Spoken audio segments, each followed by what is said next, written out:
잠언 묵상하고 있는데요. 사실 여러분들 대단합니다. 이게 쉽지 않은 과정입니다. 한 권을 게다가 또 숨기는 것은 하나님의 영광이고요.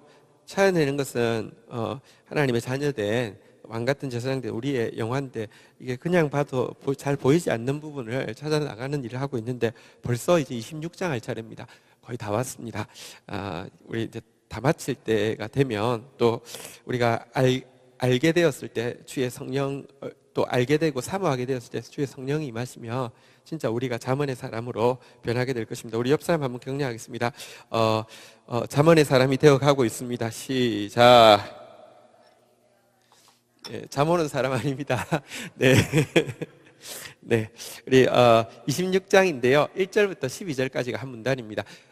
여러분들 앞부분은 잠언 24장까지 보면 그 1장부터 9장 인트로덕션에는 동그라미, 다시 말하면 문단이 있는데요.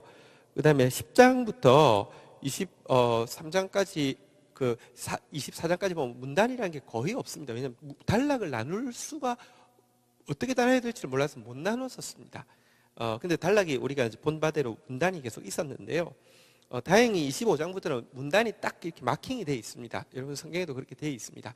1절부터 12절까지가 문단인데요. 한번 먼저 보도록 하겠습니다. 교독을 하겠습니다. 미련한 자에게는 영예가 적당하지 아니하니 마치 여름에 눈 오는 것과 추수 때 비 오는 것과 같으니라.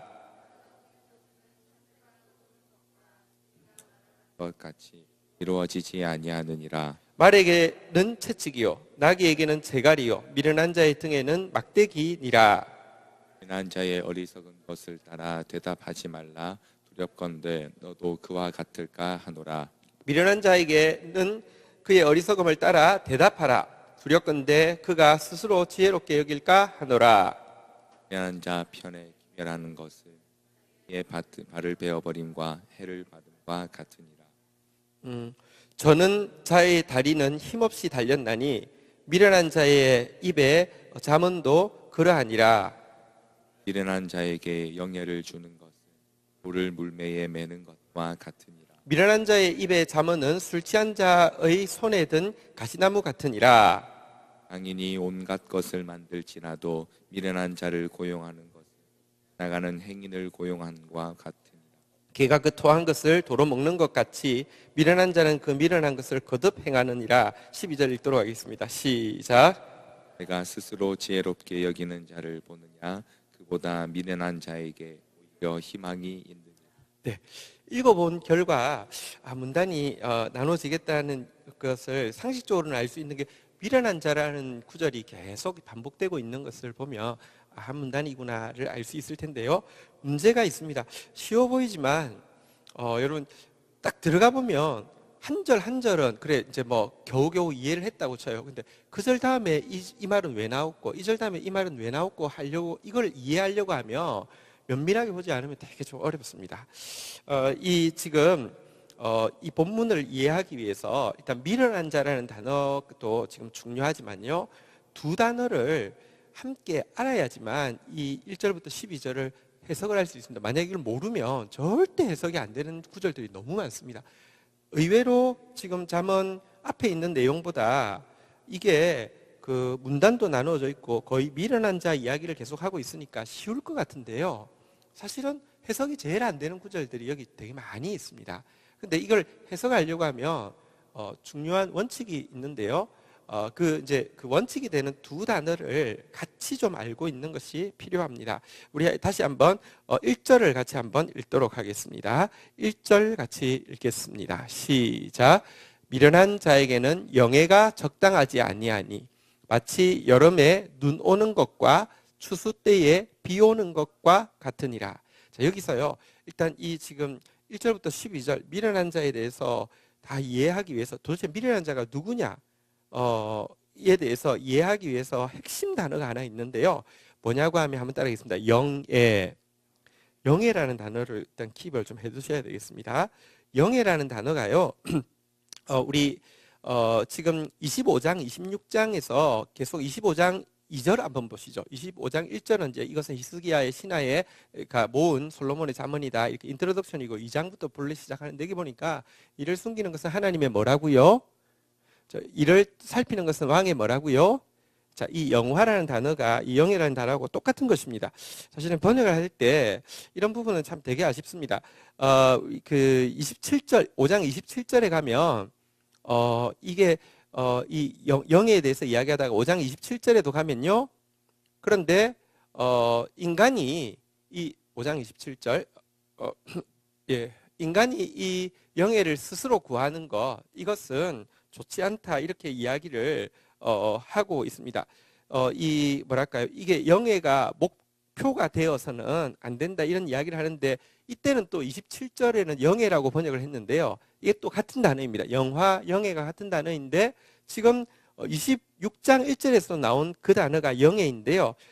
일단 영예, 영화 원어로는요. 한번 따라하겠습니다. 카보드. 예, 카보드. 하나님께서 우리를 지으실 때 영화와 종기로 간을 씌우셨다 할 때 그게 카보드인데요. 그러니까 지금 25장, 26장에서 히스기야의 신하들이 솔로몬의 잠언을 편집을 하면서 하는 것은 무엇이 진짜 하나님이 지으신 창조의 영광, 하나님이 원하게 주신 영화를 이루는 길일까?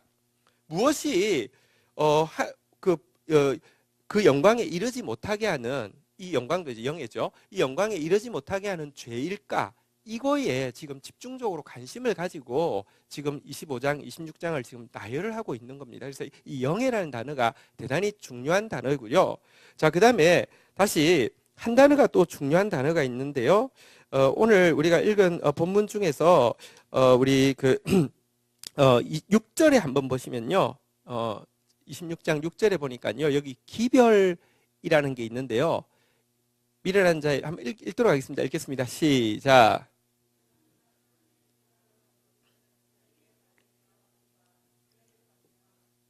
자, 여기 기별이라는 단어 있는데 기별은 간의 기별도 안 온다 할 때 그 기별하고 상관없습니다. 이 기별은 이제 메시지라는 뜻인데요. 미련한 자 편에 미련한 자에게 메시지를 주는 것은 메시지를 전하라고 하는 것은 뭐 이런 뜻인데 이 기별이라는 단어가 원어가요. 한번 따라하겠습니다. 다바르. 이 다바르라는 것은 말씀이라는 단어입니다. 여호와의 말씀을 이야기할 때 인간의 말도 다바르라고 하지만 여호와의 말씀할 때 다바르인데요. 이 다바르 그리고 카보드 이게 지금 1절부터 12절을 전체를 이해하는 핵심입니다. 한번 이렇게 해둔 상태에서 아까 우리가 방금 읽었던 25장 2절로 다시 한번 가보겠습니다. 25장에서는요. 어떻게 하면 하나님이 인간에게 주신 영화를 찾을 수 있을까에 대해서 집중하고 있는 반면에 26장에서는요. 왜 인간은 그 하나님 주신 영광에 이르지 못하느냐에 집중을 하고 있는데요. 여기 25장 2절에 보면요. 여기 영화가 아까 원어로 뭐라고요? 예, 가보드라는 단어인데요. 오늘 그 기별이라고 번역된 말씀이라는 단어가 원어가 뭐라고요? 다바르인데요. 여기 실은 번역을 이렇게 해놓았는데 다바르도 두 번, 카보드도 두 번이 숨어 있네요. 여기 한 단어가 기별, 실은 이제 말씀이라는 단어인데요. 여기 말씀이라는 단어가 두 번 나오는데 번역을 뭘 다르게 해놨는데 무엇일까요? 일입니다. 일이 원어에는 다바르라고 되어 있습니다. 그러니까 정확한 뜻은 말씀을 숨기는 것은 하나님의 영화고 말씀을 연구해서 찾아내는 것은 왕 같은 제사장 된 우리의 영화다. 이렇게 이제 이야기되어 있는데요. 다시 말하면 우리가 하나님이 주신 영광을 이렇게 이루는 방법은 이 말씀을 가지는 것이다라고 이야기를 하고 있는데 여기가 다바르하고 카보드가 같이 있는데요. 그러니까 지금 이어지는 26장을 이해하기 위해서도요. 미련한 자가 누구냐? 사실은요. 아까 영화와 말씀이 무슨 상관이냐고 하면요. 실은 가장 큰 영광은 말씀입니다. 이게 우리에게 주어진 최고의 영광입니다. 한번 보도록 하겠습니다. 요한복음 1장 14절 한번 보겠습니다. 예수님의 이름이 요한복음에서 1장 1절에서 무엇이라고 이야기합니까? 말씀이라고 이야기하죠. 자, 1장 14절 한번 같이 읽도록 하겠습니다. 읽겠습니다. 시작. 말씀이 육신이 되어 우리 가운데 거하심에 우리가 그의 영광을 보니 아버지의 독생자의 영광이요 은혜와 진리가 충만하다. 말씀이 육신이 돼서 우리 가운데 오니까 영광이 뭔지 알겠다 그랬는데요. 진짜 영광이 무엇이냐? 말씀이 영광입니다. 그래서 바울은요, 성도들을 위해서 기도를 부탁할 때 주의 말씀이 퍼져나가 영광스럽게 되게 해달라고 부탁을 하고 있습니다. 한번 따라하겠습니다. 말씀이 영광입니다. 우리가 얻을 수 있는 최고의 영광은 말씀입니다.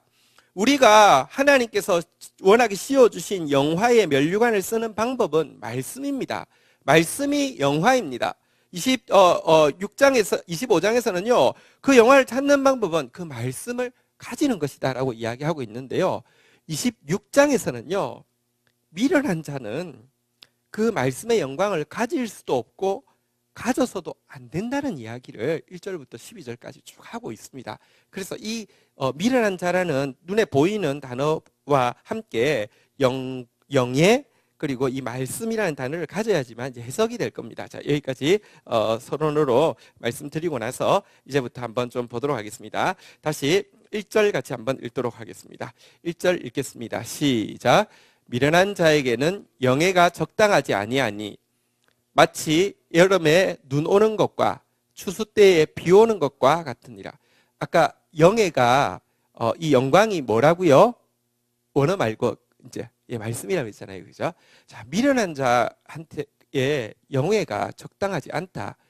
말씀이 적당하지 않다. 왜냐고 하면요, 여름에 눈이 내리면 어떻게 됩니까? 눈 내린다는 것은 그러니까 영하 이하가 돼야 되잖아요. 여름철에 곡물이 막 자라고 있을 때 갑자기 영하가 되면요, 한 하루 이틀만 가도요, 완전 그냥 이 그 동해가 엄청 클 겁니다. 이 그 농작물의 피해가 되게 클 겁니다. 가을철에 장 맞으면 어떻게 되겠습니까? 농사 끝나는 겁니다. 미련한 자가요, 말씀을 가지게 되면요, 이건 영예, 이 진짜 미련한 자가 말씀 가진 것만큼 해악이 없다라고 이야기합니다. 근데 여기 미련한 자라는 뜻은 캐실이라는 단어는요, 단지 어리석은 자를 이야기하는 게 아니라 교만한 자라는 뜻이 있습니다. 그래서 교만이라는 단어가 캐실로 많이 번역되는, 캐실이 교만으로 많이 번역되는 단어인데요, 교만한 자에게 말씀이 들어가면요, 그것만큼 적절하지 않은 일이 없고 그것만큼 피해를 끼치는 일이 없다라고 이야기를 하고 있습니다. 이어지는 구절 한번 보시죠. 이 제가 앞에 사전 작업, 미련한 자는 말씀의 영광을 가졌어도 안 되고 가질 수도 없다는 이 전제 조건을 이해하지 않으면 그 다음 구절이 무슨 말인지 도저히 이해가 안 됩니다. 같이 한번 읽도록 하겠습니다. 읽겠습니다. 시작.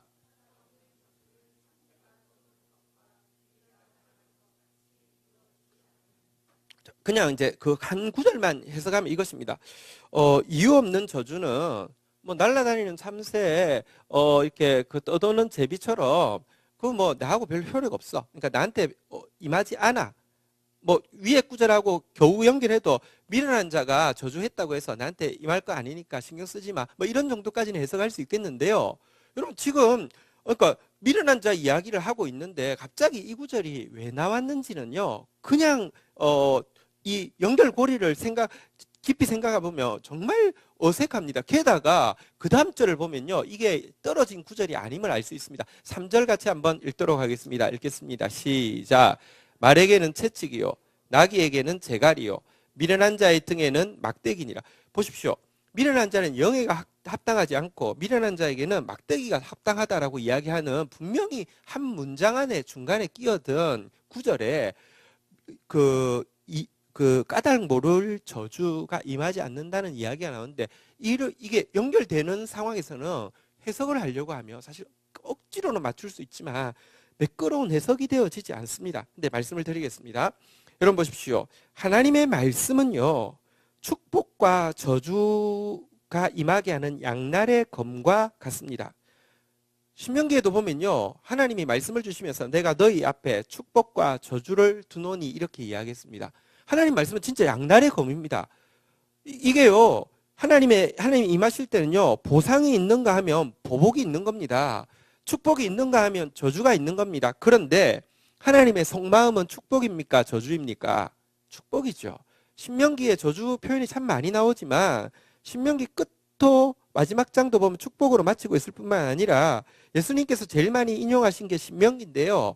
예수님께서요, 신명기를 가지고 재해석을 할 때 계속 축복에 대해서 이야기하고 있습니다. 그러니까 하나님의 속뜻은 축복입니다. 하나님의 속뜻이 축복이라는 게 뭐냐고 하면 말씀의 원학의 용도는 축복하기 위한 것입니다. 그런데요, 미련한 자가 말씀을 이 영예로운 말씀을 가지게 되면 주로 어디에 쓰느냐? 축복이 아니라 저주에 쓰고요. 성경은 저주도요, 까닭 없는 저주가 아니라 정말로 저주가 임해야 될 때에 저주를 받을지어다라는 표현이 있습니다.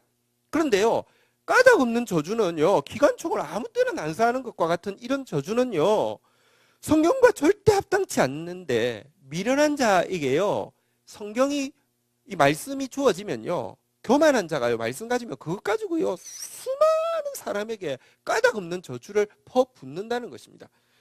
말씀의 용도는 축복인데 저주로 사용하는 것도 잘못되어진 것이고, 저주라 할지라도 까닭이 있게 정확하게 조준해가지고 마치 스나이퍼가 딱 한 사람만 딱 쏘는 것처럼 이렇게 해야 되는데 까닭 없는 저주를 하게 되는 거, 그것이 미련한 자, 교만한 자가 하나님의 말씀을 가지는 이 영예로운 이런 것을 이 취하게 되었을 때 나타나는, 그러니까 정말 여름철에 눈 내리는 것 같이 가을철에 장 맞은 것 같은 그런 재앙을 끼친다는 것입니다. 물론 한다고 해서 임하는 것은 아니다라는 것은 부수적인 표현이고요.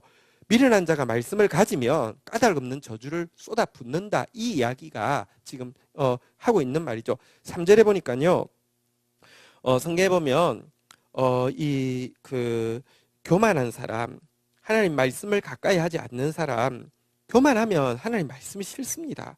근데요, 말씀은 싫은데 말씀이 주는 영예, 마치 자기 말이 하나님 말인 것처럼 권위를 가지고 휘두르는 것은 좋아합니다. 이런 자들에게는요, 절대로 진짜 하나님의 말씀이 맡겨지지도 않지만 맡아서도 안 됩니다. 시편 32편 9절 같이 한번 읽어보도록 하겠습니다. 시편 32편 9절 같이 읽겠습니다. 시작. 너희는 무지한 말이나 노새같이 되지 말지어다. 그것들은 제갈과 굴레로 단속하지 아니하면 너희에게로 가까이 가지 아니하리로다. 어쨌든 여러분들, 교만한 자에게 하나님의 말씀이 주어지지 않도록, 특별히 신학교에서요, 여러분들이 미련한 자, 다시 말하면 교만한 자들이 들어와서 어떤 영광의 자리로 알고요, 이거 탐하는 이런 일들이 한국 교회 전체를 무너뜨리는 얼마나 진짜 냉해와 같고요, 진짜 추수 때의 가을 태풍과 같은 그런 일이 되고요, 까닭 없는 저주를 쏟아붓게 하고요, 막대기로 맞아야 될 사람이 지금 영예를, 하나님 주지 않은 영예를 취해가지고요, 하나님 줘서도 안 되고 주지도 않는 영예를 취하고 있는 경우를 한국 교회에서 지금 너무 많이 봅니다. 미련한 자가요, 대표가 되어 있고요, 무시무시한 일들이 일어나고 있습니다. 이것에 대해서 이야기하고 있습니다. 자, 4절 5절 한번 보도록 하겠습니다. 이 재밌는 표현인데 반대로 되어 있습니다. 자, 한번 교독을 하겠습니다. 미련한 자의 어리석은 것을 따라 대답하지 말라. 두렵건대 너도 그와 같을까 하노라. 5절 읽겠습니다. 시작.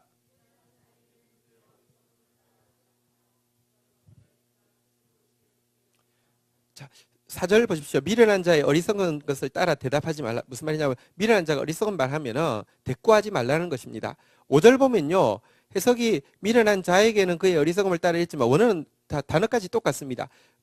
제가 5절을요 그냥 4절하고 똑같이 읽어볼게요. 미련한 자의 어리석은 것을 따라 대답하라, 이렇게 되어 있습니다.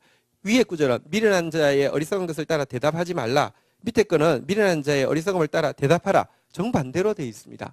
그러면서 4절에 보니까요, 한번 따라하겠습니다. 두렵건대 너도 그와 같을까 하노라.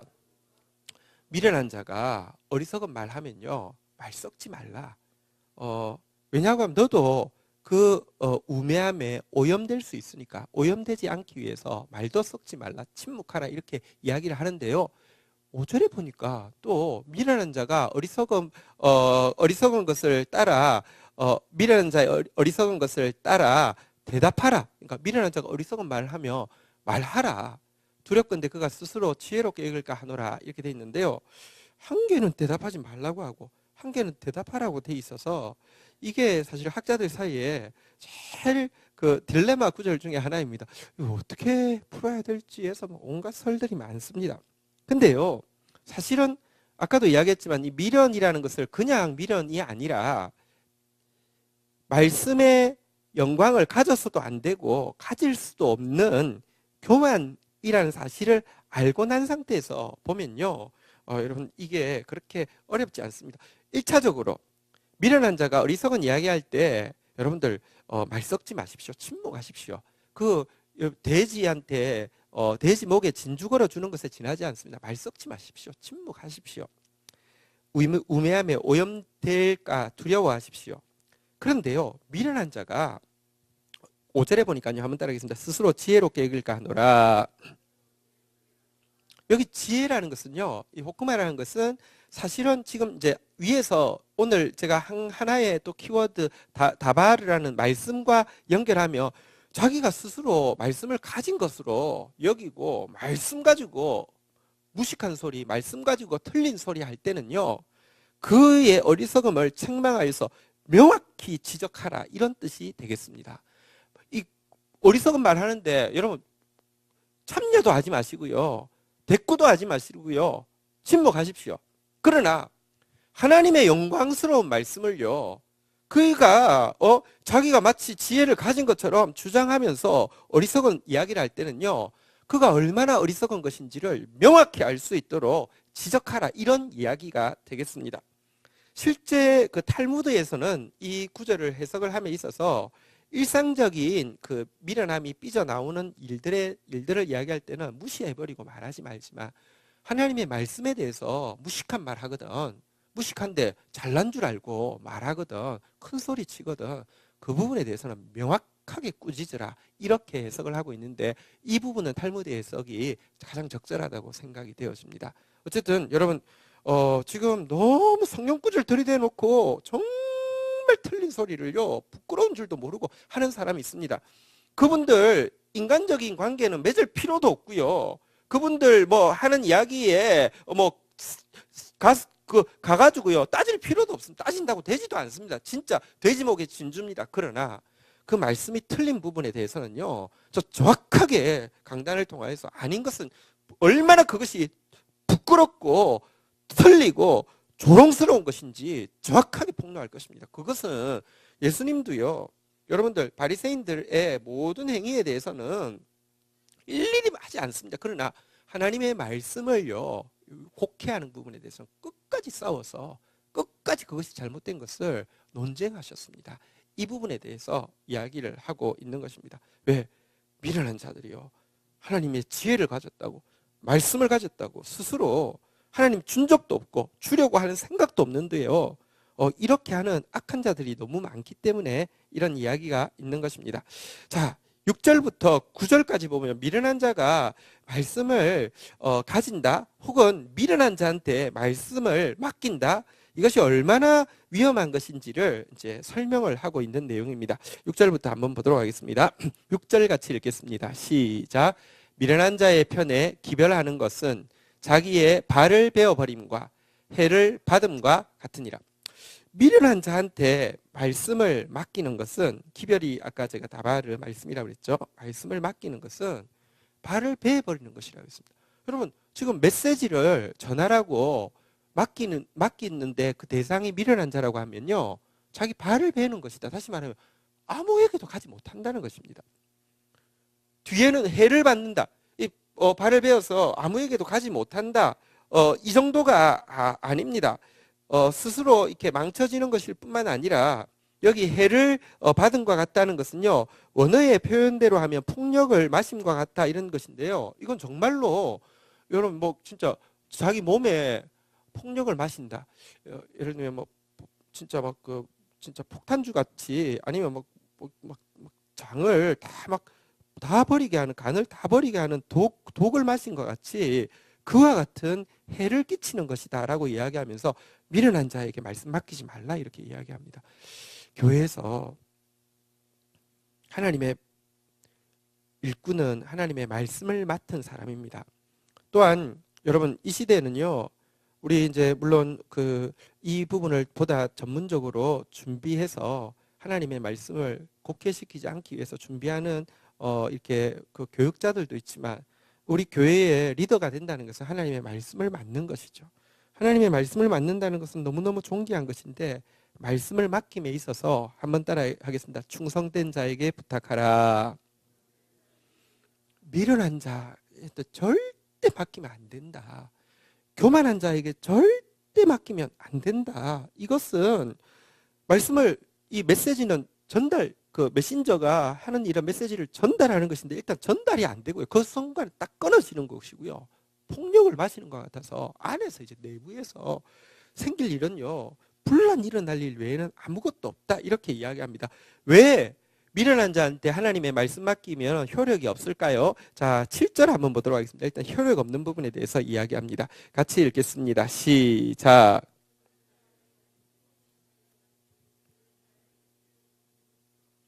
미련한 자의 입에 있는 잠언, 이 잠언은 진짜 말씀을 이야기합니다. 지혜를 이야기합니다.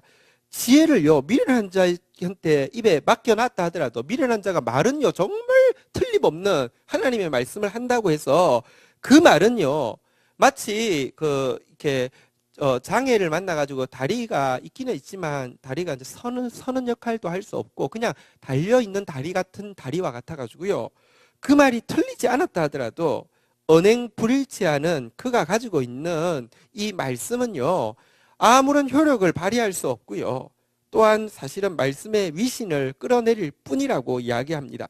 잠언서 우리가 읽고 있는데요, 잠언서의 결론은 무엇이냐고 하면 이렇게 성경의 똑똑한 뛰어난 지혜를 입술로 떠벌리게 함이 위함이 아니고요, 삶으로 여호와를 경외하는 삶을 살게 함이 잠언의 목적인데요, 미련한 자는 여러분들 정말 하나님 말씀하고 전혀 상관없이 사는데, 아니 말씀을 받았어요, 말씀을 이렇게 뭐 교육을 받았어요, 신학교를 갔다 왔어요, 뭐 이렇게 해가지고 잠언을 입으로 이야기할 수 있어요. 진짜 저는 사람 다리에 붙어 있는 다리와 같이 아무런 효력을 발휘하지 못한다는 것입니다.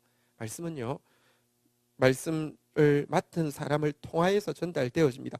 때때로 여러분, 말씀을 받는 사람은 심지어 바리새인이 전한다 할지라도 내가 준비되어 있으면요, 그럼에도 은혜 받을 수 있습니다. 그러나 보편적으로는요, 말씀 전하는 자가 이렇게 미련한 자가이면요, 그가 하는 말이 아무리 천사 같은 말이어도요, 효력이 없습니다. 효력 없는 정도만 아닙니다. 8절도 한번 보겠습니다. 어떻게 효력이 없는지 한번 보도록 하겠습니다. 읽겠습니다. 시작. 자, 미련한 자에게 영예를 준다고 했는데, 영예가 뭐라고요? 말씀이라고 제가 했죠, 그죠? 여러분, 미련한 자에게 말씀을 맡기면 어떻게 되느냐? 돌을 물매에 매는 것 같다 했는데, 뭐냐고, 물매는 뭐냐고 하면 이렇게 이렇게 슬링샷, 그러니까 여기 끝, 여기 그러니까 이런 요런 이제 요렇게 생긴 데 돌을 딱 해가지고요, 싱싱 해서 이렇게 탁 넣으면 팍 갑니다. 다시 말하면 돌은 묶여 있는 게 아니에요. 그냥 이렇게 끼워져 있는 거예요. 그래서 싱싱 해가지고 팍 날리는 것인데, 만약에 돌을 여기 해가지고요 칭칭 묶어 놓으면 어떻게 되겠습니까? 팽 던지면 와서 자기 머리 받겠죠, 그죠? 여러분, 하나님의 말씀을 표현하는 가장 멋진 표현 중에 하나가, 한번 따라하겠습니다. 물맷돌. 다윗이 보십시오, 이 물매를 돌렸는데요, 하나님의 말씀은요, 아까도 이야기했지만 축복과 저주라는 양날의 검인데요, 이 물맷돌이요 정확하게 해서 팍 쏘았을 때 사단의 이마를, 골리앗의 이마를 깨트렸고요, 이스라엘에게 해방을 주었습니다. 그런데 그게 바로 말씀의 사역입니다. 말씀은요, 물맷돌과 같이 날카로워서 정확하게 꽂혀야 됩니다. 원수를 쓰러뜨려야 되고요, 하나님 백성에게 구원을 줘야 되는데, 문제는 미련한 자한테 말씀이 있다고 하면요, 기껏 해도요, 이렇게 폼은 다 잡을 수 있어요. 역사가 일어날 것 같아요. 감정으로도요, 분위기 얼마든지 좋게 할 수 있습니다. 은혜 받은 것처럼 느끼게도 할 수 있습니다. 막 눈물도 나게 할 수 있습니다. 막 해서 기껏 픽 돌리면요, 이게 돌이 묶여져 있으니까 픽 가면, 만약에 돌이 날아가고 나면 이 가죽하고 이 끝만 오기 때문에 상관이 없는데요, 돌이 그대로 돌아서 자기한테 부딪힐 뿐입니다. 미련한 자한테 하나님 말씀 맡기며 이런 것이다, 이렇게 지금 이야기를 하고 있고요. 자, 여기까지는 어쨌든 효력이 없다는 정도였는데요, 혈육이 없는 정도가 아닙니다. 구조를 한번 볼까요? 같이 한번 읽도록 하겠습니다. 읽겠습니다. 시작. 미련한 자의 입에 잠언은 술 취한 자가 손에 든 가시나무 같은.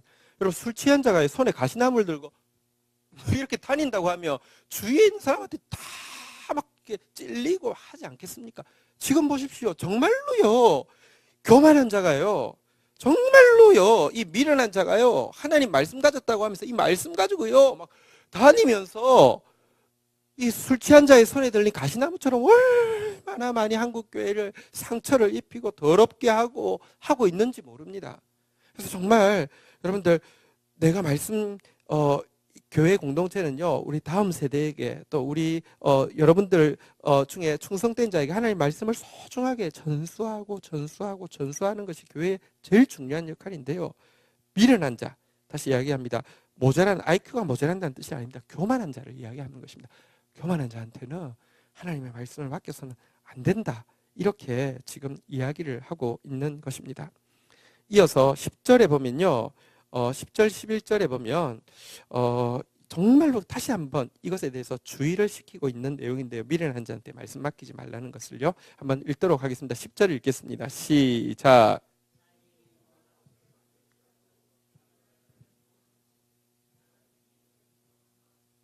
네. 장인이 온갖 것을 만들지라도 미련한 자를 고용할. 이 사람은 이 장인 자체는 엄청나게 재능이 많습니다. 그런데 아무리 재능이 많고 아무리 훌륭한 인격을 갖추고 아무리 실력을 갖추고 있다 할지라도 미련한 자를 고용하는 것은요, 길 지나가는 아무나 고용하는 것과 마찬가지다 이렇게 돼 있는데, 다시 말하면 그러니까 미련한 자 고용하란 말이에요. 하지 말란 말이에요. 하지 말란 말이죠. 미련한 자에게 말씀 맡기지 말라는 뜻으로 되어 있는데, 이 원어는 해석이 이렇게 되어 있지 않고요. 조금 다르게 되어 있는데, 미련한 자를 고용하는 것은 아무나 쏘는 궁수를 고용함과 같다 이렇게 되어 있습니다. 아까 제가 말씀드렸죠. 이 물맷돌을 이 원수한테 탁 쏘는 다윗과 같은 사람이 되어야 되는데, 미련한 자를 고용하는 것은, 미련한 자에게 하나님 말씀 맡기는 것은요, 미련한 자 불러가지고요, 신학교 한다고 하고 미련한 자 불러가지고요, 여러분들 막 그 직분 팔고요, 이것은요 아무나 쏘는 궁수를 고용함과 같다는 것입니다. 옛날에는 전쟁을 하면 용병을 사옵니다. 그래서 저기 화살 잘 쏜다고 해서 사왔습니다. 그래서 자, 이제 그 돈도 주고 화살을 쏘라고 해서 살을 쐈더니요, 아무나 쏘는데 자기 편도 보이고 보이는 대로 다 쏘는 겁니다. 이거 어떻게 되겠습니까?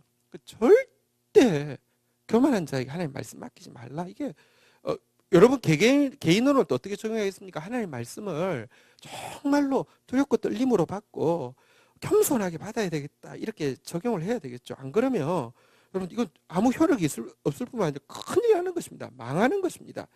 11절 한번 보시죠. 자, 이게 같이 한번 읽도록 하겠습니다. 읽겠습니다. 시작. 개가 그 토한 것을 도로 먹는 것 같이 미련한 자는 그 미련한 것을 거듭 행하느니라. 미련한 자한테 말씀을 맡기면 안 되는 이유는 뭐냐고 하면, 말씀을 맡아도요, 여러분 그 말씀 토해버리고요, 더럽히고요, 또 말씀 먹지만 또 토해버리고요, 이런 표현으로 이야기하는데, 이게 지금 이 토한다는 게, 토하고 나서 원하게 하던 짓 그대로 하고 말씀이 아니라 원하게 하는 짓 그대로 한다, 이것을 이야기한다고 제가 지금 이야기를 하고 있습니다. 문맥상. 근데 이게 맞는지 한번 확인해 볼까요? 베드로 후서 2장 21절에 보면요, 한번 보도록 하겠습니다. 베드로 후서 2장 21절 한번 보시죠. 자, 같이 읽겠습니다. 시작. 의의 도를 안 후에 받은 거룩한 명령을 저버리는 것보다 알지 못하는 것이 도리어 그에게 나으니라 라고 이야기하면서, 다시 말하면 여기서는 하나님 의로운 말씀 받고 나서도요, 거룩한 명령 받고 나서도요, 내팽개 치는 것보다는 차라리 안 받은 게 낫다, 그게 훨씬 낫다라고 이야기하면서 이어서 22절 같이 한번 읽도록 하겠습니다. 같이 읽겠습니다. 시작. 참된 속담에 이르기를 개가 그 토하였던 것을 들어가고 돼지가 씻었다 더러운 구덩이에 도로 누웠다 하는 말이 그들에게 응하였느니라. 그래서 여기 잠언서를 인용을 하면서 여기 개가 토하는 걸 먹는다는 게 뭐냐고 하면, 하나님 말씀 좋은 거 먹었다가 거룩한 명령 좋은 거 받았다가 토해내고 돼지가 더러운 구덩이에 다시 도로 묻는 것처럼 또 이렇게 더러운 데 간다는 것입니다. 여러분, 교만한 자도요, 성경을 기가 막히게 전할 수 있고요, 그리고 교만한 자의 간증에도 보면요, 말씀 받아서 자기가 변화된 이야기를 하면 그게 실제일 수도 있습니다. 그리고 너무 감동적일 수도 있습니다. 근데 문제는요, 교만한 자는 개와 돼지와 같아서 우리 금동이는 토했던 거 안 먹습니다. 네. 근데 저기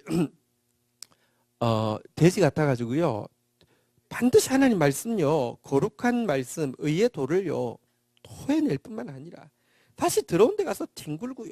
근데 또 가졌다고 해가지고 막 하나님 말씀 전하고 또 이러니 여러분 맡기지 말라고 이렇게 지금 부탁을 하고 있는 것입니다.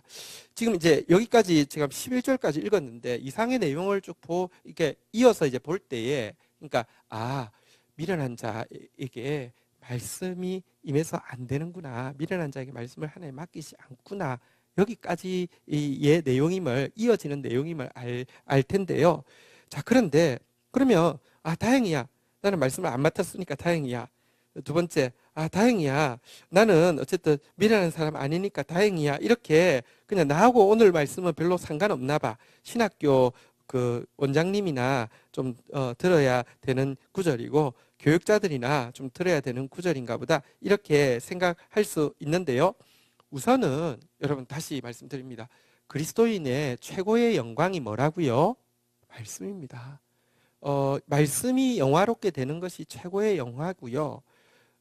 유대인들의, 바울이 이야기합니다. 로마서에 보면 유대인들에게 얼마나 안 좋은 점이 많은지를 이야기하는데, 그런데 유대인에게 정말 좋은 거 한 게 있다, 너무 귀한 거 한 게 있다, 진짜 복된 거 한 게 있다.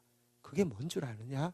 하나님의 말씀을 맡았습니다, 이렇게 이야기합니다. 여러분들, 하나님이 말씀 맡긴다는 것은요 최고의 영예입니다. 여러분들, 하나님께서 지으실 때 영화와 종기로 우리를 지으셨는데요, 그 영화를 되찾는 방법은 정말로 하나님 말씀 가지는 것밖에 없습니다. 말씀을 하나님이 맡을만 하다고 충성되게 여기셔서 말씀을 맡겨주시는 것만큼 나를 영화롭게 하는 것이 없습니다. 그래서 여러분, 이 말씀을 들을 때 나하고 상관없는 게 아니라 한번 따라하겠습니다. 주여 말씀을 맡겨주옵소서. 좀 더 정확하게 기도하면, 주여 말씀을 맡을 만한 사람 되게 하옵소서. 그래서요, 다시 한번 고백하겠습니다. 주여 미련한 자 되지 않게 하옵소서. 이렇게 하나님의 말씀을 받아야 되는 것입니다. 그런데 결론적으로 12절에 가면 반전이 있습니다. 오늘 본문 반전. 여러분, 어쨌거나 나는 미련한 자하고 별로 상관이 없는 것 같아. 두 번째, 나는 어쨌든 말씀 안 맡았으니까 상관없어, 이렇게 생각할 수 있는데요. 자, 반전. 여기에 보니까 미련한 자보다 더 희망 없는 사람이 한 사람 나옵니다. 같이 한번 읽도록 하겠습니다. 읽겠습니다. 시작. 내가 스스로 지혜롭다 여기는 자를 보느냐? 그보다 미련한 자에게 오히려 희망이 있느냐? 여기 보니까 지금까지 미련한 자가 얼마나 여러분 아무런 영향력이 없고, 아니 미련한 자가 얼마나 해독을 끼치는지, 그래서 미련한 자가 되어서는 안 된다는 것에 대해서 계속 이야기했는데, 막바지에 미련한 자보다 더 희망 없는, 차라리 미련한 자가 희망 있는 한 사람이 나옵니다. 누굽니까? 한번 따라하겠습니다. 스스로 지혜롭게 여기는 자.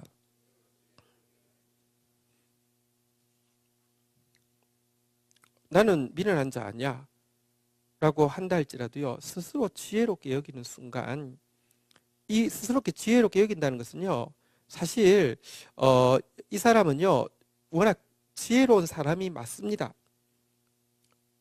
진짜 뭔가 좀 지혜를 받았습니다. 뒤에 미련한 자보다 더 희망이 있다고 하는 것 봐서는 미련한 자의 동의어로 쓰여지는 게 아니라 미련한 자하고 대비어로 쓰여지고 있기 때문에 실제로 지혜가 있었던 사람입니다. 지혜로운 사람이었습니다. 그런데 스스로 지혜롭게 여긴다는 것은요, 지혜가 있다는 차원이 아니라 지혜를 자랑한다는 말이 됩니다.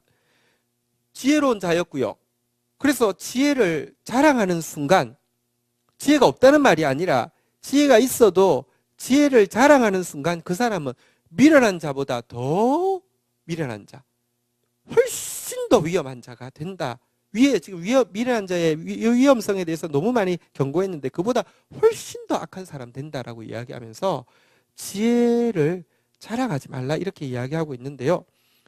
이사야서 5장 21절에 보면 한번 보도록 하겠습니다. 이사야서 5장 21절. 이사야서는요, 유다가 이제 망한다는 예언입니다. 한번 따라하겠습니다. 징계가 실제가 될 것입니다. 전반부의 내용은요, 징계가 실제가 될 거라고. 진짜 신명기에 기록된 모든 저주가 다 실제가 될 거라는 겁니다. 후반부의 내용은요, 한번 따라하겠습니다. 위로가 실제가 될 것입니다. 무너지고 나면 다시 위로가 온다는 게 이사야서의 내용인데요. 5장 21절에 보면요, 왜 징계가 임하느냐 한번 같이 읽도록 하겠습니다. 시작. 스스로 지혜롭다 하며 스스로 명철하다 하는 자들은 화 있을진저. 사실은 이 저주를 불러들이는 핵심이 지혜를 받았는데 그것 가지고 자랑하는 자들, 이들 때문에 저주가 임한다는 것입니다. 여러분, 미련한 자보다 더 무서운 게 뭐냐고 하면 지혜 없는, 미련한 자의 반대말이 지혜 있는 자잖아요. 그죠? 근데 지혜 있다 할지라도 지혜를 자랑하기 시작하면요, 이 사람은 미련한 사람보다 훨씬 더 위험한 사람이라는 것입니다. 훨씬 더 해독이 큰 사람이라는 것입니다. 진짜 여러분 한번 잘 생각해 보십시오. 하나님으로부터 지혜를 받은 사람들이 있습니다. 그건 표시납니다. 근데요, 그 지혜를 자랑하기 시작하면요, 제가 여러 이단자들을 보면 여러분, 이 아예 기독교의 범주에서 벗어난 이단자들은 그나마 표시가 나는데요, 기독교 안에 이단자들의 좀 이단성이 있는 사람들의 핵심이 뭐냐고 하면 사람들이 전부 다 우리 목사님, 우리 목사님 완전히 그냥 그 사람 천사예요. 그 사람은 거의 하나님급이에요. 그러니까 하나님 아니라고 이야기하는데, 스스로도 아니라고 이야기하고 성도들도 아니라고 하는데요, 저런지 이 사람들이요, 성경은요, 미련한 자보다 훨씬 더 희망 없는 자라. 희망 없다는 말이 무슨 말입니까? 지옥 간다는 말입니다. 훨씬 더 무섭다는 말입니다.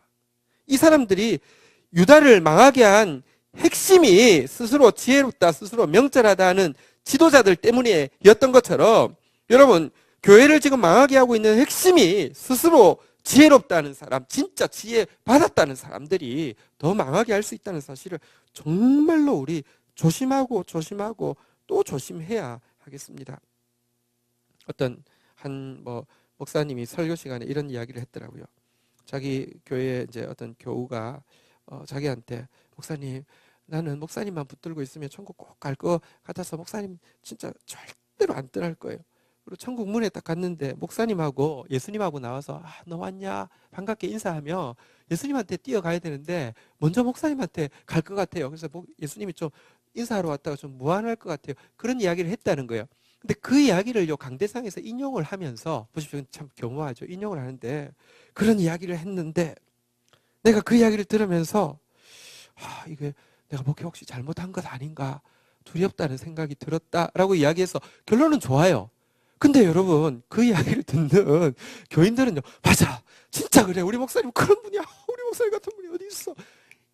이 효과를요 노리는, 은연중에 노리는, 여러분 스스로 진짜 자기가 얼마나 대단한지를 드러내는, 그래서 교인들을요 거의 그 목회자를 만약에 욕하면요, 어떤 이단 연구하는 쪽에서 이런 부분 위험하다고 기사 썼다가, 여러분 막 저주의 메시지가 막 오는데, 완전 죽일 것 같은 저주의 메시지가 오는데, 여러분 이게요 얼마나 위험한 건지 아십니까? 그래서 여러분 한번 보십시오. 일단 우리가 알아야 될 것이 있습니다. 하나님 우리에게 지혜를 주셔도 하나님의 지혜에 우리가 몇 프로까지 가질 수 있다고 생각하십니까? 여러분, 만약에 지혜에 지혜를 가졌는데 하나님의 지혜에 한 10% 가지면 자랑할 만합니까? 예, 자랑할 만합니다. 여러분, 이재용 씨 이런 사람들 삼성 지분 몇 프로 가지고 있을까요? 여러분, 그 많지 않아도요, 이렇게 지배 구조를 이렇게 돌리다 보면요, 소유할 수 있으면 10%면 자랑할 만하죠. 5%도 괜찮죠. 근데 성경에서 어쨌거나 하나님으로부터 제일 많은 지혜를 받은 사람이 누구였습니까? 솔로몬이잖아요. 지금 우리가 솔로몬의 잠언을 보고 있잖아요. 자, 솔로몬이 잠언서는요, 약간 그래도 뭔가 말하자면 지혜를 가지면 이렇게 돼라고 이야기하는 것인데요, 솔로몬 다음에 뭐가 나옵니까? 전도서가 솔로몬이 아니고 잠언서 다음에 전도서가 나오잖아요. 전도서는 뭐냐고 하면 헛되고 헛되니 모든 것이 헛되고, 지혜가 하셨다 하더라도요, 아십시오. 인간이 가진 지혜는요, 얼마나 적은 부분을 가지는지 아십니까? 전도서 한번 보도록 하겠습니다. 7장 23절 한번 보도록 하겠습니다. 같이 한번 읽도록 23절, 24절 한번 보도록 하겠습니다. 제가 읽겠습니다. 24절 여러분 읽어주십시오. 내가 이 모든 것을 지혜로 시험하며 스스로 이르기를 내가 지혜자가 되리라 하였으나 지혜가 나를 멀리 하였도다. 24절 읽겠습니다. 시작.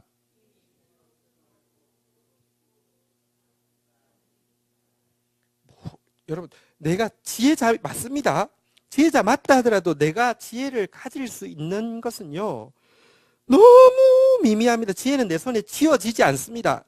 성경의 구약의 지혜는요, 하나님입니다. 하나님 내 손에 쥐어지지 않습니다. 하나님 장악할 수 없습니다. 천국 가도요, 영원토록 우리 하나님, 진짜 하나님의 0.0001%도 모릅니다. 그 사실을 아는 게 지혜의 출발입니다. 또 한 가지는 지혜는요, 자랑하라고 준 게 아닙니다. 그러니까 지혜를 받았는데 지혜를 자랑하는 순간 지혜를요, 주신 목적을 잃어버리는 것이니까 그 지혜가 맹목적이 되는 것이고요, 독이 되어지는 것입니다. 어쨌든 우리가 이 아까 우리 지난주에 본 바대로 25장 27절에도 보면요, 지혜라 할지라도 25장 27절, 예, 잠언서 25장 27절에도 보면요, 이 영예가 지혜라고 했잖아요, 그죠? 지혜 자체를요, 목적 삼고 이거를 내가 한번 내가 한번 받아들여가지고 한번 이래가지고 내가 한번 해버리려, 굉장히 위험한 것입니다. 그러지 마십시오. 과식하지 마십시오. 그냥 하나님 말씀은 목적 가지고 읽는 게 아니라 이게 목적이 아닙니다. 그냥 여러분, 그러니까 이것 자체를 내가 뭐 해버리라 이런 생각하면 안 됩니다. 제가 사랑하는 친구 우리 김용재 목사님이 있는데요. 그 이제 김용재 목사님하고 신도희 목사님하고 같이 이제 차를 타고 이제 그 여름 방학 기간에 안식월을 여름에 가지셨거든요. 이제 안식월 가지는 동안 어떻게 지냈는지 서로 물어봤습니다. 그러니까 목사님 이야기하기를 하루에 요한복음을 하루에 30번씩 읽기로 했다든가 이렇게 이제 그 안식월 때 결정을 했답니다. 어쨌든 엄청나게 하루에 읽기로 결정했답니다. 그래서 하루에 30번을 요한복음 전체를 읽는다고 치면 적지 않은 양입니다. 근데 그거를 했는데, 그래서 우리가 궁금하잖아요. 그래서 어떻게 됐어요? 그러니까 7일을 했더니, 우리 궁금하잖아요. 목사님은 되게 궁금하거든요. 7일을 했더니 뭐가 보일라 그래서 보일라 그래서 어떻게 했는데 덮었다고. 더 이상 안 읽기로 했다고. 근데 빵 터지잖아요. 보일라 그래서 하여튼 뭐가 근데 내가 그래서 너무 좋아합니다. 보십시오. 뭐 보일라 그래서 덮었다는 겁니다. 더 이상 안 보기로 했다는 겁니다. 근데 그게요, 사실은요, 여기 꿀을 많이 먹는 것이 좋지 못하니 장이 영예를 구하는 것이 어때도 그거 자체를 목적 삼고 하는 거 굉장히 위험합니다.